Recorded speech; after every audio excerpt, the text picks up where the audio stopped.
2026年4月29日每日靈修，主的光照我們，潔淨我們。535讓主的光進來。每日靈修小品。經文：但他們的心幾時歸向主，帕子就幾時除去了。哥林多後書3章16節。小故事：掃除陽光的孩子。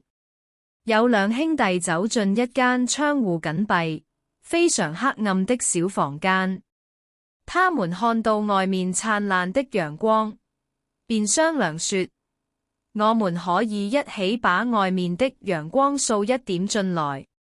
於是兄弟倆拿着掃帚和畚箕到外面掃陽光，但每次把畚箕搬進房間時，陽光就消失了。他們重複了很多次，屋內依舊漆黑一片。母親看了覺得很奇怪，得知原因後便說：傻孩子，你們只要把窗戶打開，陽光自然會進來，何必去掃呢？默想：我們天天盼望主的光照，但我們的心門卻一直關着。如果你肯把心門打開，哪怕只是露出一點縫隙，主的恩光就會照亮你，除去你裏面一切的黑暗。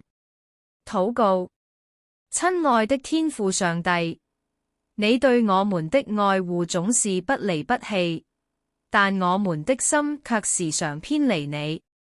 我們總是喜歡依靠自己的聰明和才勢，以致我們看不見你的心意。